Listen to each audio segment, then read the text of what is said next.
નમસ્કાર. સમગ્ર ટીમ શોધક વતી સર્વે શ્રોતાગણ તેમજ વક્તા શ્રી જાનવીબેન લાખાણી ખખ્ખરનું અત્રે અહીં હાર્દિક સ્વાગત કરું છું. આપણી આ શોધક સેવાનો હેતુ છે કે સમગ્ર દેશમાં જ્ઞાનની પ્રક્રિયા જળવાઈ રહે તેમજ વાંચનની પ્રવૃત્તિને પૂરતો વેગ મળે. તે માટે શોધક પરિવાર દ્વારા તમામ વાંચકોને તેમની પસંદગીના પુસ્તકો તેમના અનુકૂળ માધ્યમોથી મોકલી આપવામાં આવે છે અને સર્વેને જણાવતા મને ગર્વ થશે કે હાલમાં આ શોધક સેવામાં 2500 જેટલા વાંચકો ઓલરેડી જોડાઈ ચૂક્યા છે. તો આપ પણ આ શોધક સેવાનો લાભ લેશો. કોઈ પણ શુભ કાર્યની શરૂઆત આપણે પ્રાર્થના દ્વારા કરીએ છીએ. તો આ જ સુંદર પ્રણાલીને જાળવી રાખતા આજે પણ આપણે પ્રાર્થનાથી શરૂઆત કરીશું. જાનવીબેન, આપ પણ મને જોઈન કરશો પ્રાર્થનામાં? જી.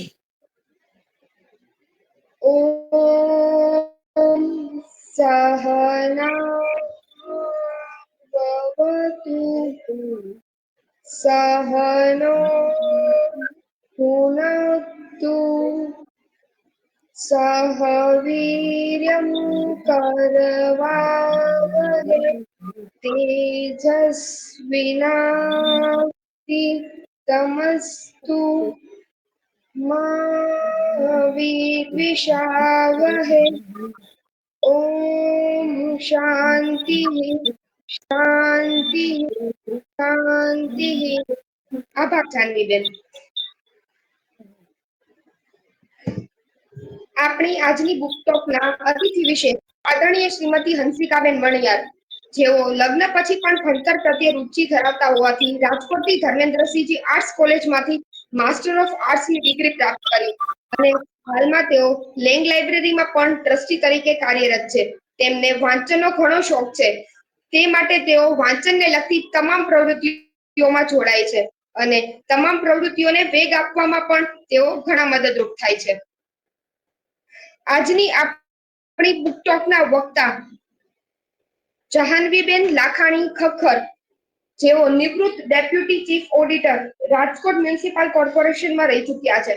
સમર્પણ ચેરિટેબલ ટ્રસ્ટ દ્વારા આયોજિત નારી તું નારાયણી શીર્ષક હેઠળ 2016માં રાજકોટમાં 51 બહેનોને નારી રત્ન એવોર્ડ પ્રાપ્ત થયેલ. તેમાંથી એક એટલે આપણા જાહ્નવીબેન ખખ્ખર. તેઓને નારી રત્ન ગૌરવ એવોર્ડ 2024 હમણાં જ પ્રાપ્ત થયો, જે સૌરાષ્ટ્રની 151 બહેનોને મહિલા દિન નિમિત્તે મહિલા દિનની ઉજવણી અંતર્ગત આપવામાં આવેલ હતો. કેરિયર ગાઈડન્સ ટ્રસ્ટ દ્વારા વિદ્યાર્થીઓને ઓનલાઈન માર્ગદર્શન આપવા માટે બેસ્ટ વર્કરનો એવોર્ડ મળેલ છે તેઓને. શ્રી અરવિંદભાઈ મણિયાર જનકલ્યાણ ટ્રસ્ટ તથા શ્રી પૂજિત રૂપાણી ટ્રસ્ટમાં તેઓ કાર્યવાહક કમિટીમાં સેવા આપી રહ્યા છે. રોટરી ડોલ્સ મ્યુઝિયમમાં કાર્યવાહક કમિટીમાં તેઓ સેવા આપી અને હાલમાં પણ તેઓ કાર્યરત છે.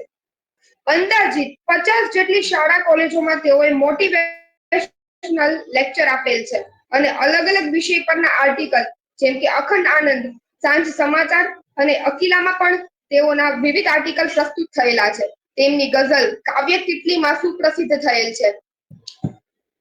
આજનું આપણું પુસ્તક અમીચંદની અમી દ્રષ્ટિ, જે પુસ્તકના લેખક છે પરમ પૂજ્ય આચાર્ય દેવ શ્રીમદ વિજય ભુવન ભાનુસુરીશ્વરજી મહારાજા. અમીચંદની અમી દ્રષ્ટિ પુસ્તકના પાને પાને થઈ અંધરાધાર અશ્રુવૃષ્ટિ. પ્રભુ મહાવીર કહે છે, માનવી ખુદ જ પોતાનો શત્રુ છે અને ખુદ જ પોતાનો મિત્ર છે. એક સુંદર કાલ્પનિક કથાના માધ્યમે પૂજ્ય ગુરુદેવ શ્રી ભુવન ભાનુસુરીશ્વરજી મહારાજા આપણને આ જ કળા શીખવાડે છે. હર પરિસ્થિતિમાં અમીચંદ ખુશહાલ રહી શકે છે અને ગાડી બંગલા હોવા છતાં વિનયચંદ બેહાલ. જગતના બજારમાં સુખ ખરીદી શકાય તેવું હોતું નથી અને દુઃખ વેચી શકાય તેવું. આ પુસ્તકમાં શબ્દે શબ્દે કરુણાનો ધોધ વહે છે.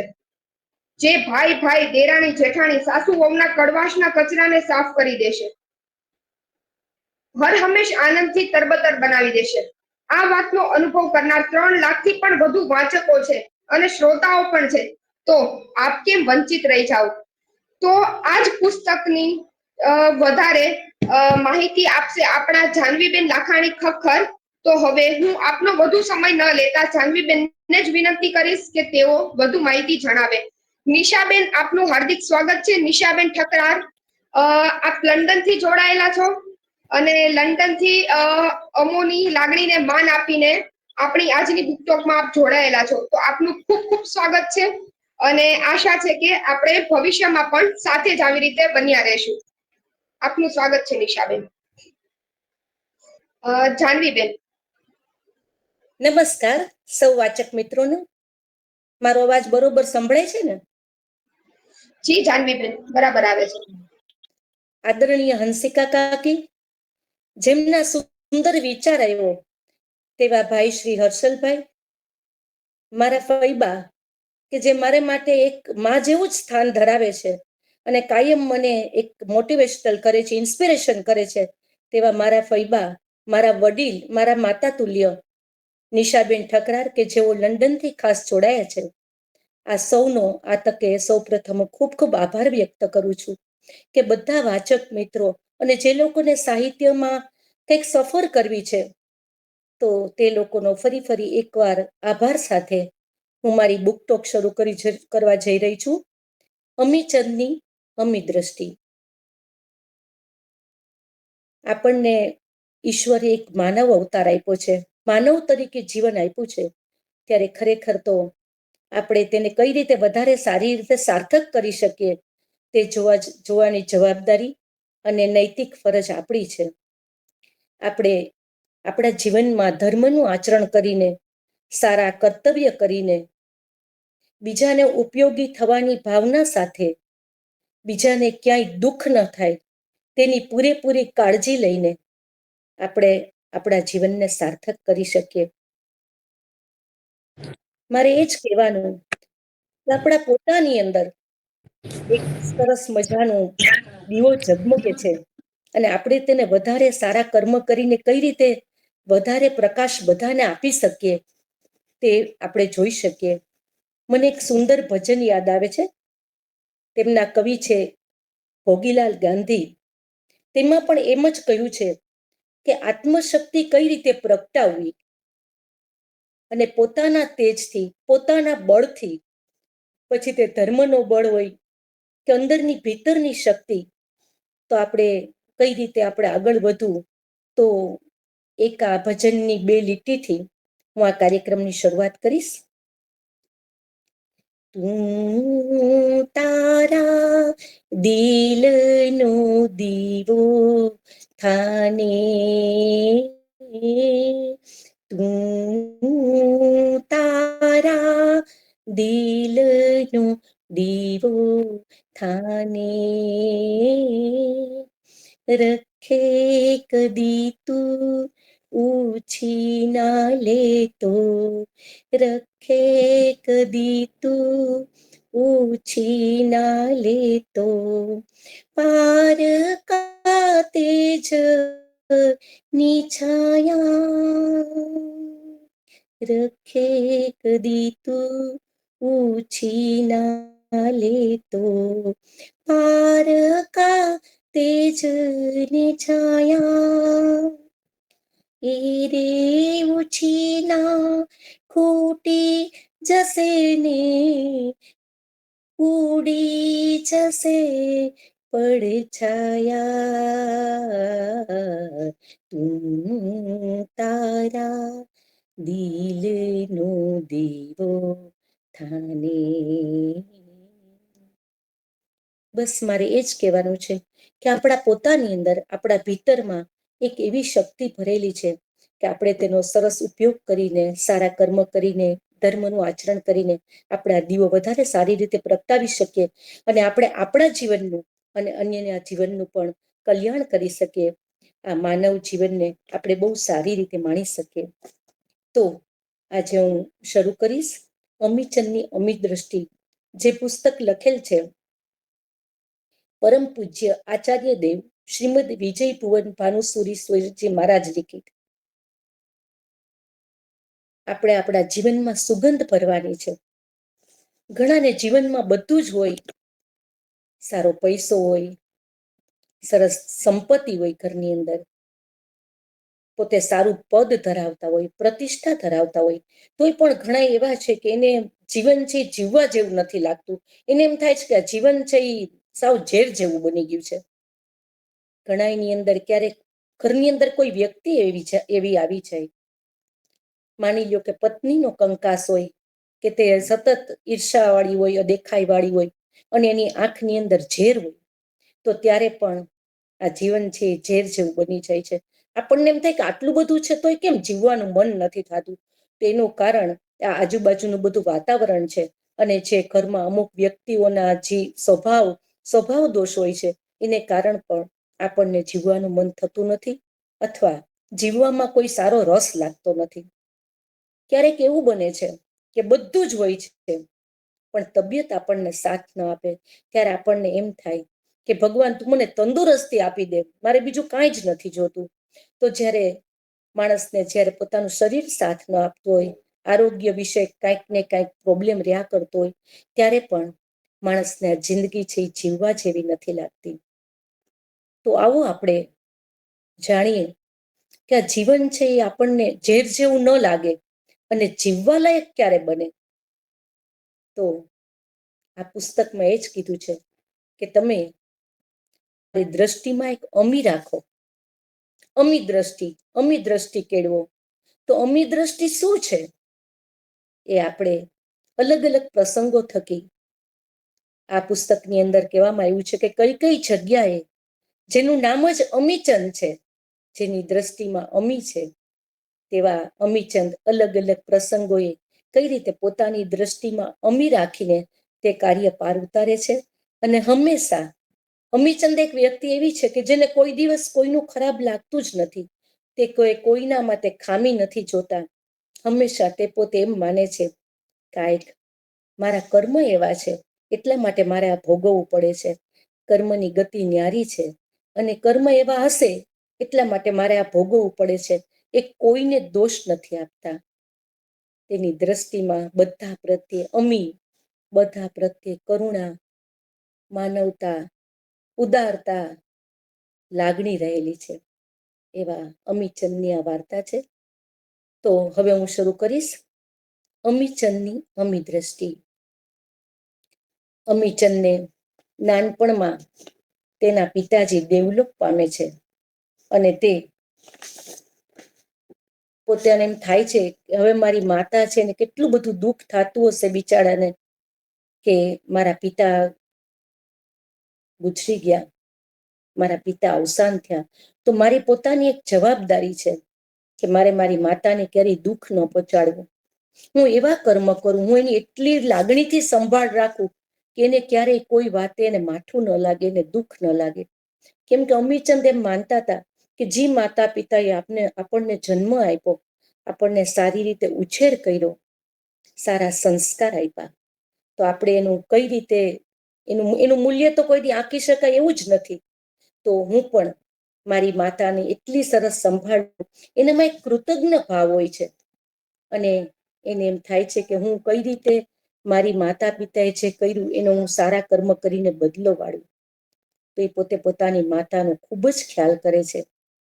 અને અમિત તો સારા હતા જ, પણ એની પત્ની જેનું નામ જીનમતી હતું, તે પણ એટલા જ ગુણિયલ હતા, ધર્મપ્રેમી હતા, આદર્શ હતા.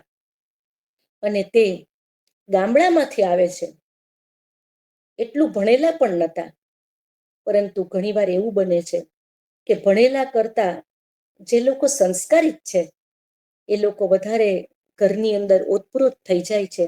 અમીચંદના પત્ની જીનમતી એવું માનતા હતા કે હું ઘરની અંદર આવી છું, તે ઘર હવે મારું જ છે. જેમ દૂધમાં સાકર એવી રીતે જીનમતી આ ઘરની અંદર ભળી ગયા હોય છે. તે પોતે માનતા હોય છે કે આ માતા પિતા એટલે મારા મા બાપ છે. ઘરની અંદર નાનકડો દેર છે, જે અમીચંદ કરતા બહુ નાના હોય છે, વિનયચંદ્ર, વિનુ. તો એ દેર છે એ મારા દીકરા બરોબર છે એવું જીનમતી માનતા. અને એવી રીતે પોતે ઘરમાં એક ધર્મપ્રેમી અને અમી દ્રષ્ટિ રાખીને બહુ સારી રીતે જીવતા હતા બધા. અને માતાને જેમ અમીચંદ સાચવતા એમ જીનમતી પણ બહુ સારી રીતે, બહુ પ્રેમથી પોતાની સગી માં જેવો પોતે પ્રેમ કરતા. અને નાનકડા દેરને પણ પોતે પોતાનો સગ્ગો દીકરો હોય એમ જીનમતી એને પ્રેમ કરતા, એની સારામાં સારી સંભાળ લેતા. પછી અમીચંદની માતા બીમાર પડે છે. માતા બીમાર પડે છે ત્યારે અમીચંદ અને એના પત્ની જોવે છે કે આ માતાના મનમાં કંઈક ચિંતા છે. અમીચંદ પૂછે છે કે માં, તું શેની ચિંતા કરે છે આટલી બધી? અમીચંદની માતા કહે છે કે બેટા, મને વિનુની ચિંતા થાય છે.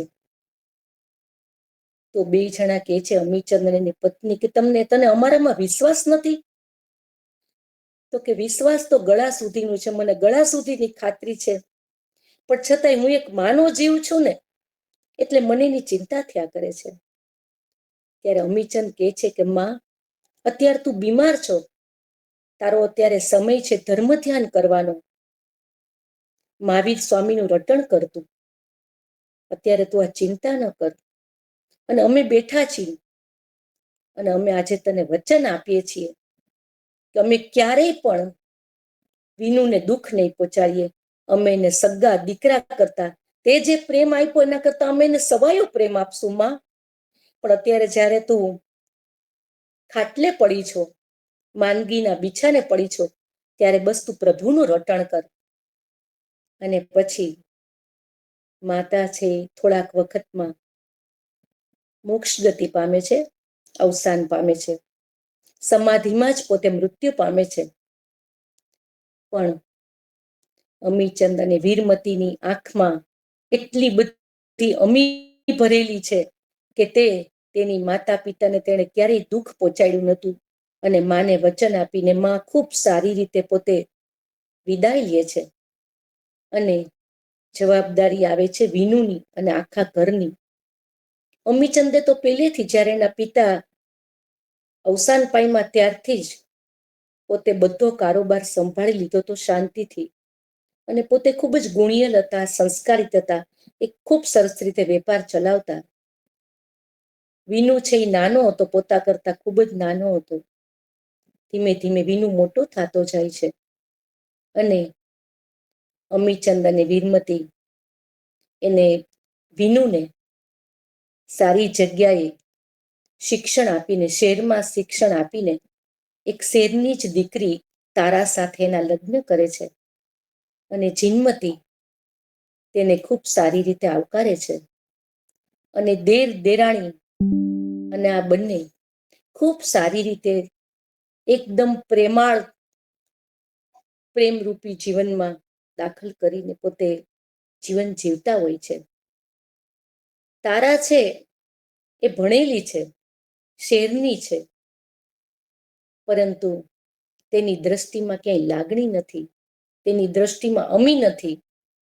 એટલે ધીમે ધીમે એવું થાય છે કે તે પોતે વિનયચંદ્રને કાન ભંભેરવા માંડે છે કે આપણા મોટા ભાઈ ને ભાભી તો કેવા છે કે જ્યારે હોય ત્યારે બસ આપણે એની અંડરમાં જ રહેવાનું, આવું થોડું ચાલે કાંઈ. અને એ આપણા જાણે સાસુ સસરા મારા હોય એવી રીતે પોતે વર્તે છે, બહુ માલિકી ભાવનાથી વર્તે છે. તો વિનુ કહે છે કે તું કેવું માને છો? ભાઈએ અને ભાભીએ તો મને દીકરાની જેમ મોટો કર્યો છે, આવું હું નથી માનતો. તો કે તમે છો જ ભોળા, કે સાવ એવું એના કાનમાં સતત ઝેર ભર્યા કરે છે.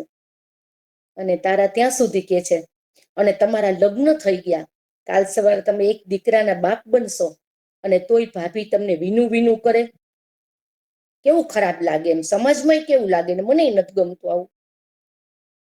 તો વિનુ કહે છે કે એ મને સગા દીકરા જેવું જ રાખે છે, એટલે મને તો એમાં કઈ એવું લાગતું નથી કે મને વિનુ શું કામ કહે છે, મને એવું નથી લાગતું. પણ ધીમે ધીમે તારા રોજ વિનયચંદ્રના કાન ભંભેરવા માંડે છે અને ખોટે ખોટું, ઘણી સ્ત્રીઓને એવી ટેવ હોય કે ખોટે ખોટું રડીને પોતાનું ધાયરું કરાવે. તારાની આંખની અંદર ખૂબ જ ઝેર અને ઈર્ષા ભરી છે, દ્વેષવાળી છે પોતે, એટલે ઘરની અંદર કંકાસ કરે છે પોતે. અને નવું નવું કાંઈક રોજે રોજ પોતાના પતિને કીધા રાખે છે. પછી સમય એવો આવે છે કે વિનુને પણ પોતાના ભાઈ ભાભી પ્રત્યે જે સ્નેહ હતો દિવસે દિવસે ઓછો થવા માંડે છે. અને એને એમ થાય છે કે મારી પત્નીની વાત કંઈક સાચી છે હો, કેમ કે જ્યારે રોજ કોઈ ખોટે ખોટું અને કે છે ને કે જેવો સંગ એવો રંગ, તો વિનુની દ્રષ્ટિમાં પણ અમ્મીની જગ્યાએ ભાઈ ભાભી પ્રત્યે ઝેર ભરાઈ જાય છે. ધીમે ધીમે વિનુની પત્ની તારા જોવે છે કે હવે પતિ મારું બધું સાંભળતો થઈ ગયો છે, તો હવે કંઈક મારે જે વાત કરવી છે એ નવી વાત મૂકું. તો એક દિવસ કહે છે કે આપણે હવે બધોય કારોબાર સંભાળી લેવો જોઈએ. ક્યાં સુધી આમ ભાઈ ભાભી સાથે પૈડા રહેવાનું હોય? આપણે પોતાનું, આપણી જુદી લાઈફ છે, પોતાનું જુદું જીવન છે. આપણે સરખી રીતે ન જીવીએ? અને તમે પોતે તો એટલા સક્ષમ છો જ. તો વિનુને પોતે વાત કરે છે. વિનુ કે છે, કરે તું કેવી વાત કરો છો? આવું ન થઈ શકે. અત્યાર સુધી ભાઈ ભાભી બધું ચલાવે છે, ભાઈ સરસ રીતે કારોબાર સંભાળે છે, તો હવે મને નથી લાગતું કે આપણે એમાં કઈ પેલું કરવું જોઈએ. અને હું તો એમનો દીકરો છું. પણ તારા રોજ જુદી જુદી રીતે વિનુને કીધા રાખે છે.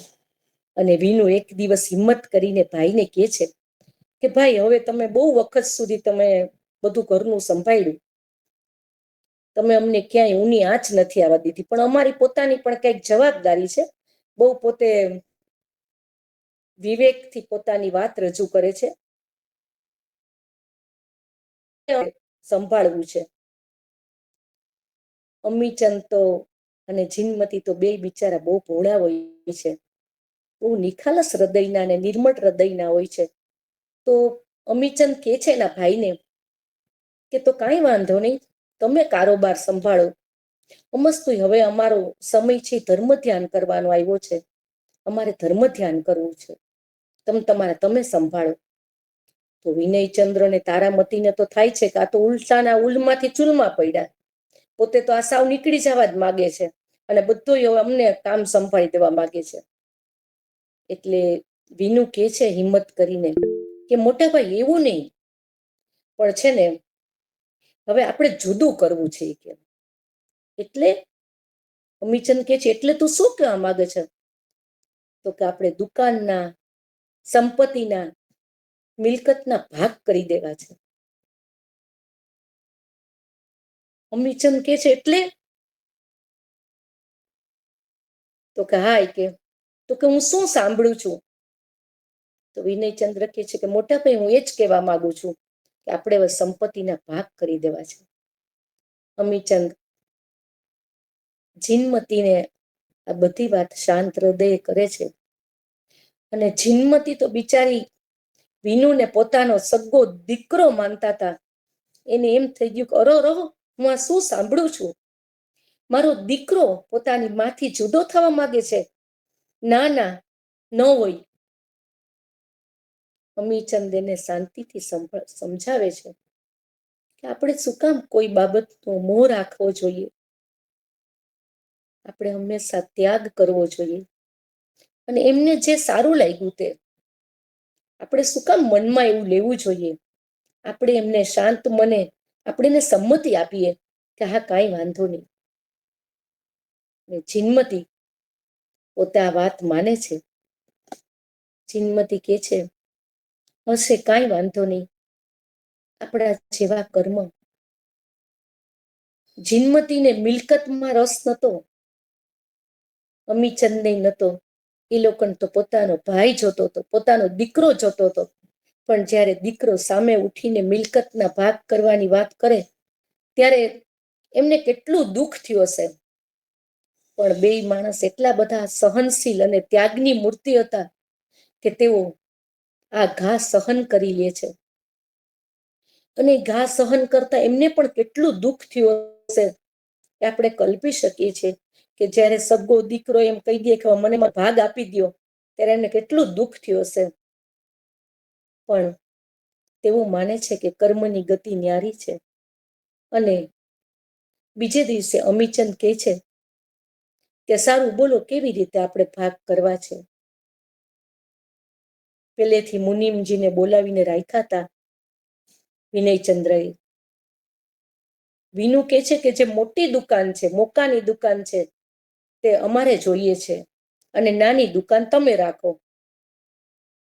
અમીચંદ કહે છે કાંઈ વાંધો નહીં, તમે મોટી રાખો, તું મોટી રાખ, મારે શું ફેર પડે, તું તો મારા દીકરા સમાન છો અને મારા દીકરાને જે ગમ્યું તે ખરું, અને તારાય મારી દીકરી જેવી છે. અને એમ મોટી દુકાન નાના ભાઈ લઈએ છે અને જે નાની દુકાન છે એ અમીચંદને આપી દે છે.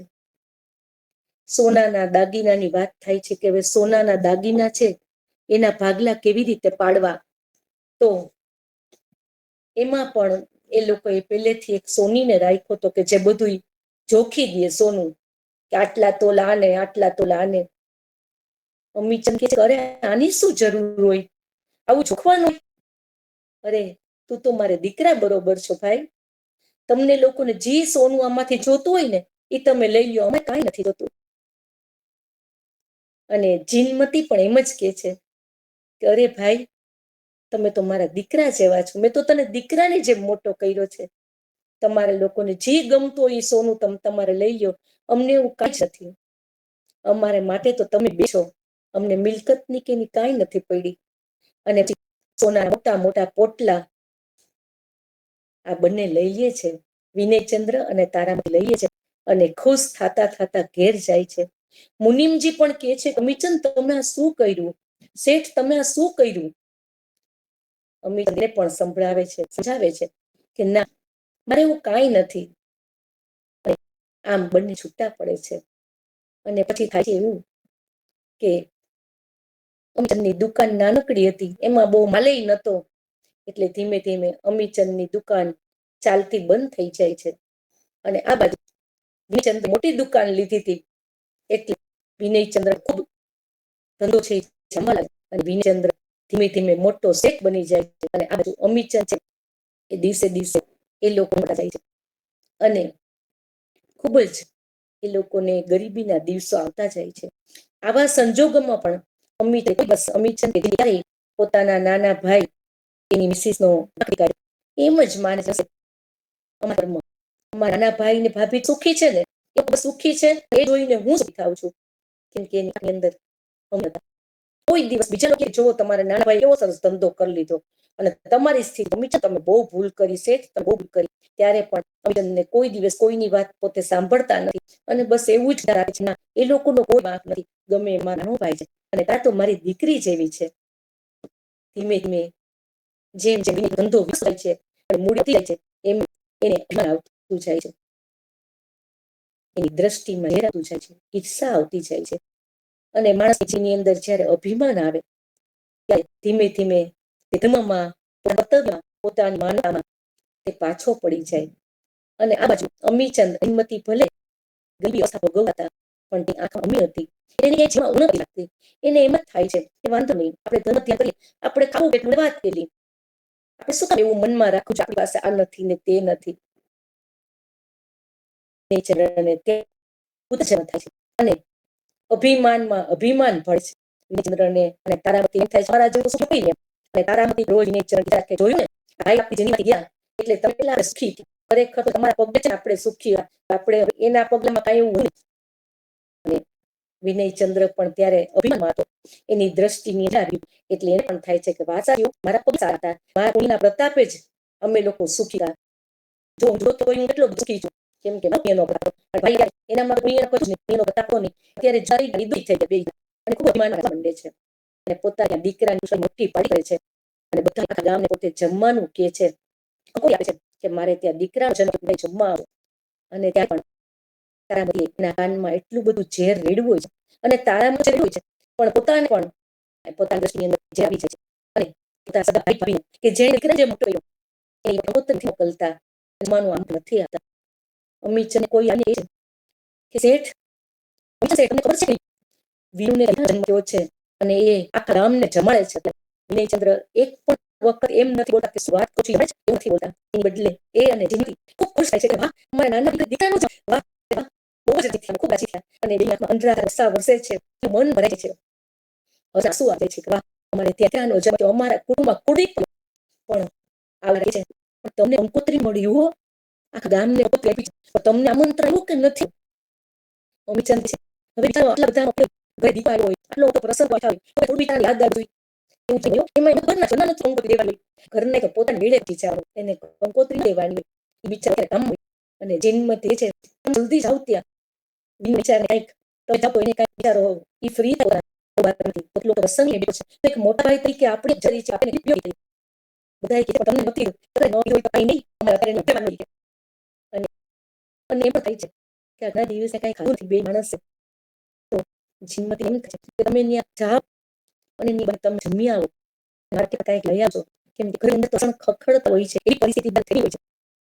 અને અમીચંદજી ઇન્ડિયા જાય છે બહુ જમણવાર રીતે હોય છે નીચે રસોઈ કામ આવે છે અને ઉપર દિવસે પોતાના હોલની અંદર બેઠો હોય છે બધા માણસો નવાતા હોય છે અને પોતે બધા ખુશી બધાને આવકારતો હોય છે. પછી નીચે જોવા તૈયારી અમીચંદના કામ હોય તો જો કે છે તારે કોણે બોલાવ્યા કોણે મંત્રણ આપ્યું અને એ કે છે કે અને પછી વિનય ચંદ્ર પોતાના માણસો અને ધક્કા મારી મારીને અમીચંદને બહાર કાઢે છે કે આ પગલા મારે ન જોઈએ એના પગલા સારા જ નથી કે અને અમને બહુ માલિકી ભાવનાથી અમે રાખ્યો છે. દીકરો શું હોય કે સાવ ઘરની અંદર સાવ પેલા હોઈએ નબળા હોઈએ એવી રીતે છે કે મારા ઘરનું જોઈને પગલા જ નથી કાઢો એને બહાર. અમીચંદને ધક્કા મારીને બહાર કાઢે છે. અમીચંદ ઘરે આવે છે ખાધું પીધા વગરનો પાટા ખાઈ ખાઈને ઘરે આવે છે. એમ કે છે એ તો દીકરો કોણ છે હું દીકરો છે મને કેવું જલ્દી કેવો એક ઉડી પપ્પો રાજી થાતી થાતી બોલે છે.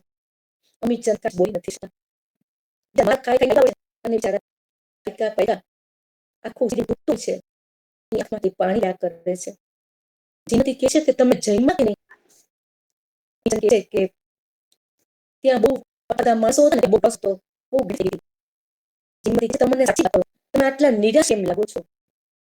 અમીચંદ કહે છે કે હું જઈમાં વગરમાં છું અને જે આપણું કોઈ માન ન હોય આપણી હાજરીની છે જમીને શું કરવાનું શ્રીમતી બધી પરિસ્થિતિ સમજી જાય છે હશે કાંઈ વાંધો નહીં બીજા કામમાં હશે વાંધો નહીં કર્મની ગતિ આવી કર્મ એ મહિને બધી માણસ પાણી પીને સૂઈ જાય મનમાં બહુ થાય કે જે દીકરા મોટો કર્યો એ આવી રીતે અડધું કચડે પડે પોતાને થાય છે કે ના સારું કાંઈ વાંધો નહીં.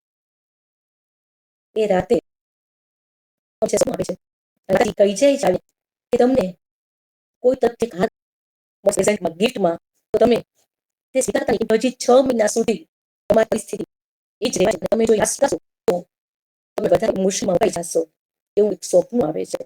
અને તમારે આ જે ભોગવવાનો જે દિવસો છે એ 6 મહિનાથી તમારે આપવાનો છે દુઃખના દિવસો તો તમે હાર સ્વીકાર નહીં તો અમીચંદને સ્વપ્ન ઉડી જાય અને બીજે દિવસે જિંદગી આપે છે કે મને માતાજી આવશો આવ્યું તો જિંદગી છે આપણે હવે નથી તમે ખરેખર સપનું થયું છે તમને આવ્યું છે કદાચ આપતું હોય અને સાચે જ પછીના દિવસે એની ઘરે એક માણસ આવે છે એના જ ધર્મના એક માણસ આવે છે અને તે કહે છે પેલા તે મોટી દુકાને છે એનું કહે છે કે અહીંયા તે નથી અને સરનામું આપે છે કે અમીચંદ તો ત્યાં રહે છે હવે એ ત્યાં છે નહીં તો તે ત્યાં જાય છે અમીચંદના ઘરની પરિસ્થિતિ જોવે છે અને બહુ રાગ પામી જાય છે અને કહે છે કે શું અમીચંદ સાહેબ આ હાલત ઓર મનની અંદર કાંઈ કર્યો હતો જે પોતે આટલા બધા મોટા વેરી હતા એની પાસે આટલો પૈસો હતો તેની આ હાલત નહીં અમીચંદ એટલું જ કહે છે કે હા તમારી ગતિ ન્યારી છે એ જાદુ સારા વાળા થઈ જશે અને જાતે કહે છે પોતે ઘરમાં સાચા હીરાને ઘા રહે છે અને કહે છે કે તમે મારી એક સુધારો તો અમીચંદ શું આવે છે કે જેમાં માતાજી કીધું કે તને હાર આપે કોઈ ગીત આપો તમે તે સ્વીકારતા નહીં અમીચંદ પેલા ના પાડે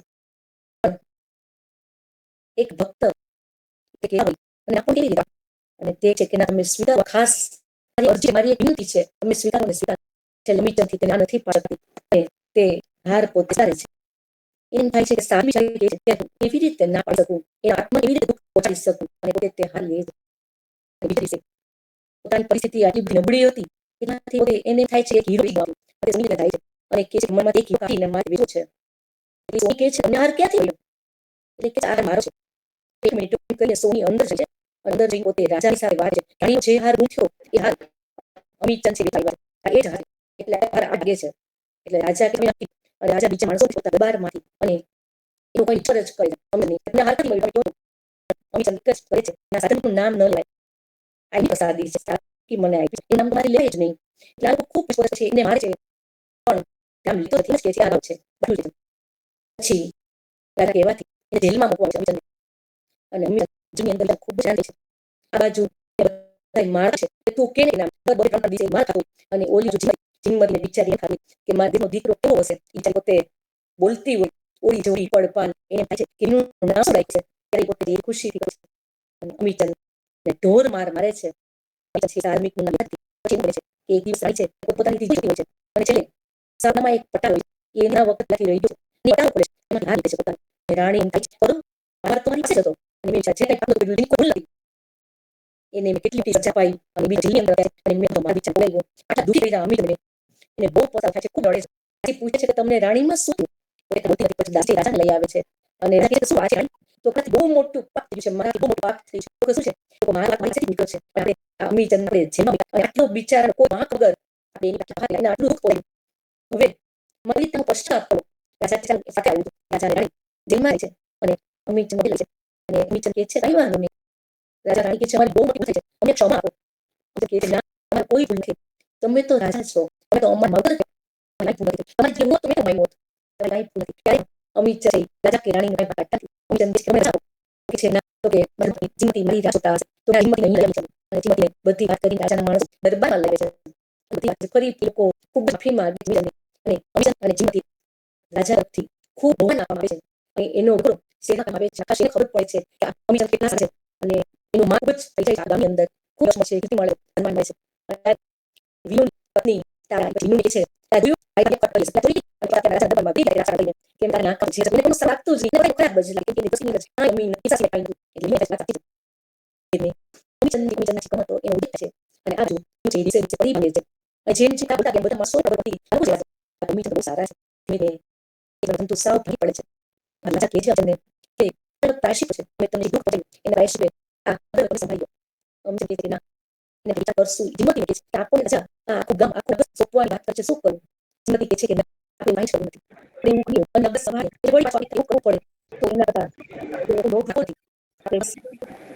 દીક્ષા જ નથી અને આ બાજુ અમીચંદ પોતાની અને પતિ બોલાવે છે પણ નીચે ઉડાવીને એને આવે છે અને અમીચંદને જીમતી લાગે છે અને એ સમાજ દૃષ્ટિ ભાઈ માફ કરો તમે દીકરા છે તમે તમારા સાથે કેટલું ઘાતન કર્યું જે તમે રાજાના દરબારમાં સામે કોઈ કોઈ વ્યક્તિ ના મારા મને જેવું તારે દીકરા નથી એવા છે મને જીમત નથી એવી લાગણી એમાં છે મેં જગને સંતોમાં તમારે તો એ પછી ત્યારે છે ને રાજા જ્યારે અમીચંદને ગમ સોંપવાની વાત કરે છે ત્યારે ના છે કે ના અમારે અમારે દીક્ષા લેવી છે અને રાજા રાણી થાય છે અમે તમને જેવું ખબર અમીચંદ કહે છે તમારે પણ હવે આ રાજા નથી અમારે પણ દીક્ષા લેવી છે અને નીચંદ કહેવામાં આવે છે તો તમને સંભાળો અમીચંદ કહે છે કે તમે સંભાળો ત્યારે નીચંદ કહે છે મેં પણ ખૂબ તમને કહ્યું છે કે અને અમે ખૂબ પાક છે અને હવે અમે સદગીના માર્ગે છે તો એ પણ આનો સંભાળી છે અને પછી એક સારા વારસદારને બેસાડી અને રાજા રાણી અમીચંદ જીમતી અને વિનુ અને તારા ધર્મ માર્ગે લાગી છે અને આ વાર્તા સુખદ અંત આવે છે ખાસ કરીને આ વાર્તા ખાસ કહેવામાં આવે છે કે એક કુટુંબના આખી પોતાના પરિવારના માણસો છે આની રાખો તો કે આપણું કામ કર્યું જે માતા પિતા હોય ઈચ્છા હોય એવી રીતે યુવાન નથી કરવાનું પોતાના જીવનની અંદર ઘણું આચરણ કરે અનુકૂળ ઘણા સાથે અને હંમેશા બીજાને કષ્ટ ન કરે એવું શાસન રાખીને હંમેશા આંખની અંદર અમિત રક્ષી મેળવીને નમ્રતા ભરેલું વર્તન કરીએ આપણે આપણા જીવનનું એક ઉદ્ધાર કરીએ અને જિંદગીને તાકાત મળીએ નમસ્કાર ખૂબ ખૂબ સમજાયું. હમણાં થોડા દિવસો પહેલા એટલે કે એવી વાત કહી શકાય કે આપણે આ નાટક નહીં હતું એક પડો પર તો એ નાટક આપણે સંપૂર્ણ નાટક રજૂ કર્યું અને આ શ્રોતાઓમાંથી ઘણા બધા શ્રોતાઓ હશે કે જેઓને એ નાટક જોવા મોકો નથી મળ્યો તો આપણે કોઈ પણ શબ્દ કે કોઈ પણ પ્રયાસ રાખ્યા વગર સંપૂર્ણ રીતે રજૂ કર્યું એ ખરેખર ખૂબ સરાહનીય છે અને એ ઉપરાંત આપણે અત્યારે વાતાવરણ ઉભું છે અને એ ઉપરથી જાણી શકાય કે એ નાટક એ આપણે પોતે પી લઈએ અને પછી કોઈ પણ વક્તા એ શ્રોતાની સમક્ષ રજૂ કરી શકે તો એ ખરેખર ખૂબ જ સરાહનીય છે અને બધાએ એટલું કેરફુલ કર્યું એટલું સરસ રીતે સાંભળ્યું અને આપની આમાં જે આવે એ અત્યારે શ્રોતાઓ પણ એકદમ અંતર્ગત થઈ ગયા છે અને એ દર્શાવે છે કે આપણું વક્તવ્ય ખરેખર ખૂબ જ સરસ અને જી ખરેખર ખૂબ જ મજા અને હવે આપણા શ્રોતા મિત્રોમાંથી કોઈ પણ શ્રોતા મિત્રો આ વાર્તા પર નાટક પર કે આજે જાનપીના આલેખ ઉપર કંઈ પણ મંતવ્ય રજૂ ઈચ્છતા હોય અથવા એ રીતે કંઈ વાર્તા પૂરી જીવનમાં કંઈ રજૂ કરવા ઈચ્છતા હોય તો તેઓ કરી શકે છે તો હું હવે મારું માઇક કરું છું અને આપ સૌને કોઈ પ્લીઝ કમેન્ટ કરીને બોલી શકે છે જી જી જી વાર્તા તો સરસ થઈ પણ વાર્તા જેવી મેં આવી રીતે કહી તો વેરી ગુડ અને તમે કહ્યું પ્રમાણે નાટક પણ હતું પણ વાર્તા કરી હતી તો બધા પાત્ર સજીવ હોય એવું દેખાતું અને મારી મીટિંગ અત્યારે 11:30 મારા 11:30 હતી પણ એને મિસ કરી અને મેં કીધું ના મારે અહીં જ રહેવું છે અહીંયા જ મારી વાત સાંભળવા માટે હું રહી ગઈ છું. So thank you. It was really very good one. I missed my tea actually here. Thank you Niraben. Okay. Thank you customer કે માટે તમે ચાલી નથી આભાર તમે જોઈ અને તમે આશીર્વાદ સભ્ય તમારી સાથે જોઈ કેમ કે એ વાત કરી તમે મારી સાથે મારી ટીમ આપણી છે ત્યારે તમારા આશીર્વાદ હંમેશા મારી સાથે પણ તમે ત્યાં દિલ્હીમાં રહેવા છતાં એક ગુજરાતી સાહિત્ય દુનિયામાં તમે સફળ રહ્યા છો તમને સાંજે thank you so much. Very good. Sana po natin at sa sama naman yan. Lahat na. So thank you. Thank you for inviting me. Okay, bye-bye. Good. Balik ko pala ito namin. Okay, bye. Thank you so much નિરાઈ આપણે programme જોડાયા ખરેખર મને ખૂબ આનંદ આવ્યો અને આપણે જોયું કે આપણો ત્યાં લંડનમાં રહી પણ આપણે પ્રવૃત્તિ છે શોધ કરતી પ્રવૃત્તિ એ આપણા ગુમાર છે તો કે જેટલા આ પ્રવૃત્તિ છે એ આપણા વચ્ચે પણ છે ઘણીવાર બને છે કે ત્યાં ગુજરાતી ભાષા ઘણા બધા છે તે શોધ મોડે જે જોડાયા છે એ પણ આપણે જાણીશું ઘણા બધા આંસર કોઈ પાસે ત્યાં યુકે છે દુબઈ છે એ લોકો વંચન શોખ છે પૂર આપસો માટે ગુજરાતી છે તો એ જાણ શકો કે શોધની સેવા શોધની પ્રવૃત્તિ છે કે જે ભાષા એમના માધ્યમથી ગુજરાતી પુસ્તકો પહોંચાડે છે અને હાલ આપણે બોલીએ પછી આના દુબઈ ગમેમાંથી આવી હતી તો આપણે અહીંયાથી એના વાંચ માટે આ શોધ એ પરિવાર માટે અભ્યાસ કરીએ છીએ તો thank you Yes, sir. So you really good job. Yeah thank you Congratulations. Keep doing it. Bye. યા હા કોઈ નેક્સ્ટ આપણે શોધી દો કે આપણી આ ડિસ્કશનમાં ભાગ લેવા ઈચ્છતા હોય પણ ભાઈ પોતાની આઈ થિંક કે જોડાયેલા છો આપણી શોધ તમારે કહેવાય છો અવાજ નથી આવતો બરાબર. અનમ્યુટ કરી દેશો Halo. હા હા તો આપણે તો ઉમર કે વિષય આભાર નાખું કે ટીમ મેમ્બર દેશમાંથી બાકી અને ખૂબ ખૂબ ઇનામ મળે અને આ પુસ્તક અને અમારી સમક્ષ શેર તો ખૂબ આ એક કુટુંબમાં સામાજિક પરિસ્થિતિ માટે કેટલું એક ઇઝીલી ઉદાહરણ આપી શકાય છે ખૂબ આભાર શબ્દ માનું છે અને અનુભવ કરવાની કે આ પુસ્તક નાખી શકાય તો 1 કલાક અને તો કલાક જ હું જોઈન થયો ખૂબ આનંદ તો ખૂબ આભાર દીદી નિશાબેન કહ્યું એમ અને શોધક પરિવાર બધા આભાર thank you so much Ashokbhai actually છે મોબાઈલ મારી વિડિયો છે અને હું તમને હા ચાલો આન્સર કરી બેચી કામ તમે ખૂબ માહિતી શબ્દમાં ગણી શકાય અને આ બધું નીચે હોય આપણે અત્યારે મને મને ખાવા ગયો એમાં આ એક મોટું ઉદાહરણ એક નામ છે ખૂબ નામ છે આપણે અશોક આપણે જમીન વિડિયો કે બધું લખીને કે બોલ હોય કે કોણ આપણે લાગે નથી આપણે દૂર લાગે આપણે જે ભાઈ એનો પડે પડે આપણે કોઈ પછી આપણે જો આવે આપણે કઈ વાર વિચારી લેવું છે હા મેં તો મારીને તમે તો મારી ખાલી એક મિનિટ ટિકિટ નથી થાય કે મારી કોઈ પ્રોબ્લેમ નથી કરી શકાય અને ખૂબ આભાર અને આવું છે કરજો પછી એ રાસો કરી અને આ પણ પછી તમે પાસે તક શેર કરી આ બધું સપોર્ટ તેમાં ચંદ કરી છે ભાઈ હા એટલે એક નવું કરી શકે છે કે કે ઉપર છે હું આ વાત સાબત કરી છે હા તો બીજું છે કે નિશાબે કીધું ને મારું બોલા કરી તો તમે પરવાનો નેક્સ્ટ વીક માં તમને લિંક આપણે તો પર આ છે તમને બહુ ઊંચા લેવલ છે ને પછી મોડલ કે એનર્જી પોઝિટિવ વિષય છે થઈ શકે એ છે આ ફેસબુક છે બરાબર બરાબર બરાબર અન્ય પ્રશ્ન છે આપણી અનમ્યુટ છે બસ વાત નથી યસ Oh,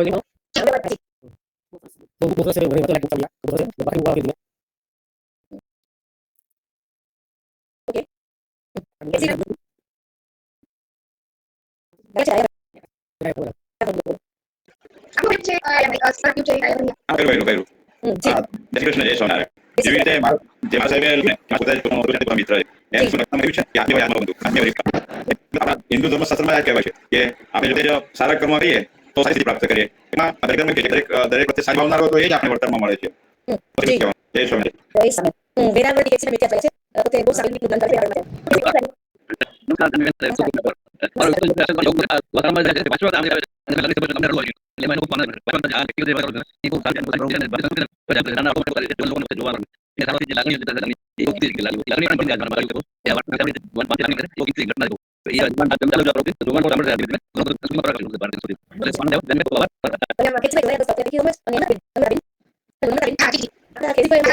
બહુ આગળ મુશ્કેલ આવે છે અને નર્સ તમારા પ્રોબ્લેમ થાય તો કેસી કરો એ તે ઉપયોગી ભાષા બનાવે છે અને ઘણી સમજ તો કેસી પર કેસી મોટા કરી ઠીક છે આપણે પૈસા એક પકડી દે ઉપર આવી શકાય ત્યાંના ભગવાન સાથે કરી છે તો આ વાતને ધ્યાનમાં લઈને એક આવો પણ રાખી છે વિશ્વાસ કરવાનો થાય અને આ જે કસમ આપી પડી શકે તો આ પાસી ટોપ માં જાય ખૂબ આભાર અશોકભાઈ આપનો પણ પકડે ખાસ કરીને આપણે આશીર્વાદ આપના કહી શકાય ને કે આપણી બનશે એટલે કોઈ શકાય કે મળે કે વિચારો કરી આજે તો એક માં ખાલી મોડેલ જ્યારે નવીન કનેક્શન ભાઈ નવી કરી છે તો આટલે નવીન કનેક્શન ભાઈ કોઈ નામ બોલતા હોય ને તો હવે જગ્યાએ નામ કહેવાય છે એ બધી સંસ્થામાં આવ્યું ને તો કે નામ પર જરા બોલતા છે બોલ કે નામ બોલતા ઇન્ટરેસ્ટ છે એ આપણા સંસ્થામાં છે એટલે કે તમે જે અમારા કરી એ માણસ માટે તો છે શક્ય નથી શક્ય નથી કે આવતી હોય તો જેમ કામ આપણે મોટો રાખીને રાખીએ આના ફેસબુક પર છે ખૂબ જારી આપણા સંતો ભાઈ છે ને મને કે આપણે એસી બેને આપણે કે એ આપણે ચાલી કરી નથી ને આ મુસલ્લા બિલસ માં આપણે તો વાંચો કે મસલ અને ખૂબ મસલ તો એ એક મસલ છે આપણે મિલન સાથે પછી કે આપણે બોલી કરી તો એ પણ સાચું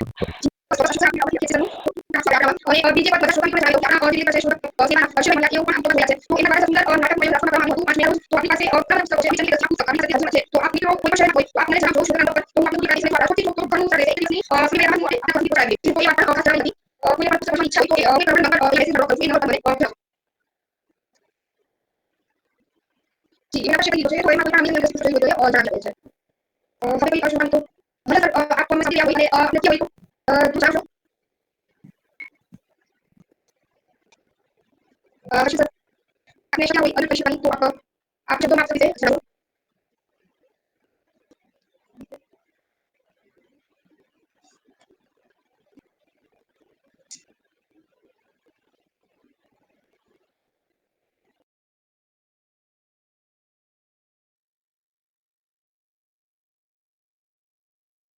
ઓકે જાનવીબેન આપની પાસે આવો તો બાકી આપણી આજની ટોક પૂર્ણ કરીએ બસ બધાનો ખૂબ ખૂબ આભાર નમ્રતાબેન, હર્ષભાઈ, નમ્રતાબેન, આખું શ્રોતા પરિવાર બધાનો અને જે લોકો અત્યારે સાંભળી રહ્યા છે બધા શ્રોતાગણનો પણ ખૂબ આભાર માનું છું. અને ખાસ કરીને મને વાર્તા કરવાની નો ડાઉટ મેં બરોબર પ્રયત્ન પુસ્તકનું બરોબર રીડિંગ કરીને